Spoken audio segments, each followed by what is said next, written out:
Riesgo mínimo.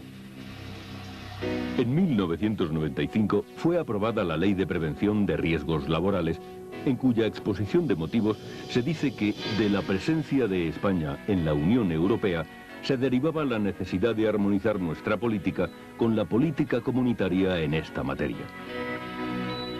La Ley de Prevención de Riesgos Laborales tiene por objeto promover la seguridad y la salud de los trabajadores mediante la aplicación de medidas y el desarrollo de las actividades necesarias para la prevención de riesgos derivados del trabajo, con la idea fundamental de actuar antes de que se produzcan los daños.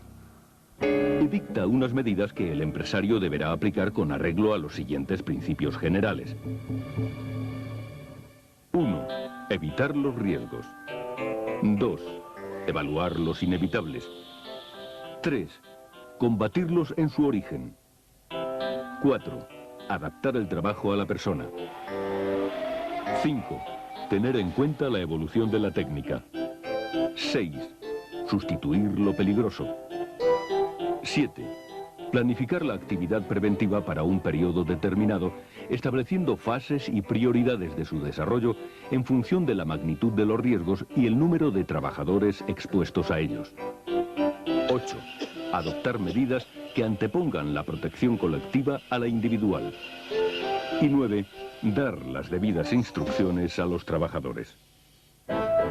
El empresario deberá consultar a los trabajadores y permitir su participación en el marco de todas las cuestiones que afecten a la seguridad y a la salud en el trabajo y organizará los recursos necesarios para el desarrollo de las actividades preventivas con arreglo a una de estas 4 modalidades o alguna combinación de ellas, asumiendo personalmente tal actividad, designando a uno o varios trabajadores para llevarlas a cabo, constituyendo un servicio de prevención propio o recurriendo a un servicio de prevención ajeno. Veamos un caso concreto, el del sector alimentación en la comunidad andaluza. Un sector que integra industrias como las cárnicas, las de elaboración y conservación de pescado, las de preparación y conservación de frutas y hortalizas, fabricación de grasas y aceites, lácteas, molinos y fábricas de harina o elaboración de bebidas, entre otras. En este sector, los accidentes más comunes son, por este orden, los producidos por sobreesfuerzos, casi una cuarta parte del total, golpes por objetos o herramientas, caídas de personas al mismo nivel, atrapamiento por o entre objetos, caídas de personas a distinto nivel y pisadas sobre objetos, existiendo asimismo otras situaciones de riesgos tales como la exposición a riesgos biológicos e higiénicos, que aun no teniendo la cuantificación de las anteriores, sí tienen una importancia cualitativa elevada. Pero veamos con detalle algunos de estos factores de riesgos y con qué condiciones mínimas de seguridad evitarlos, agrupándolos en 5 grandes apartados. A. Riesgos derivados de la manipulación manual de cargas. B. Riesgos de caídas al mismo o distinto nivel. C. Riesgos derivados de los equipos de trabajo. D. Riesgos de exposición a contactos eléctricos. Y E. Riesgos derivados de la exposición al ruido. A. Riesgos derivados de la manipulación manual de cargas. En este apartado, los factores de riesgos más comunes son 4. 1. Una carga demasiado pesada, o demasiado grande, o difícil de sujetar. 2. Un esfuerzo físico demasiado grande o realizado cuando el cuerpo está en posición inestable. 3. Un esfuerzo físico demasiado frecuente o prolongado en el que intervenga en particular la columna vertebral. Y 4. La falta de aptitud física para realizar la tarea en cuestión. Frente a ello, las disposiciones mínimas son 2. 1. Evitar la manipulación manual de cargas. Y 2. Formación e información sobre la forma correcta de manipular las cargas. B. Riesgos de caídas al mismo o distinto nivel. En este apartado, los factores de riesgo más comunes son 4. 1. Suelos y pavimentos de rampas, escaleras y plataformas resbaladizas o con irregularidades.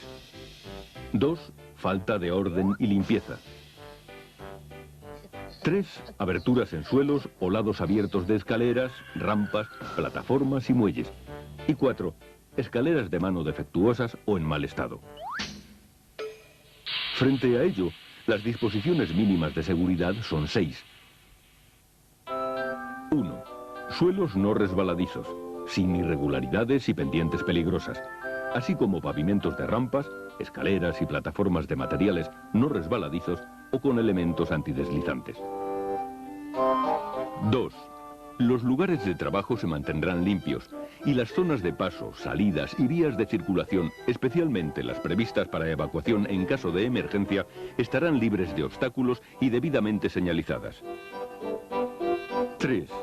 Se eliminarán con rapidez los desperdicios, manchas de grasa, residuos de sustancias peligrosas y demás productos residuales que puedan originar accidentes o contaminar el ambiente de trabajo. 4. Las aberturas o desniveles que supongan un riesgo de caída se protegerán mediante barandillas u otros sistemas de protección. 5. Las escaleras de mano tendrán la resistencia y los elementos de apoyo y sujeción necesarios. Las escaleras de tijera dispondrán de los elementos de seguridad que impidan su apertura y se revisarán periódicamente. Y el ascenso y descenso por las escaleras se hará siempre de frente a las mismas. Y 6. En las zonas con riesgos especiales de caídas o choques habrá un buen nivel de iluminación. C. Riesgos derivados de los equipos de trabajo. En este apartado, los factores de riesgos más comunes son 3. 1. Golpes, cortes y atrapamientos con los elementos móviles de los equipos. 2. Proyección de elementos de los equipos. Y 3.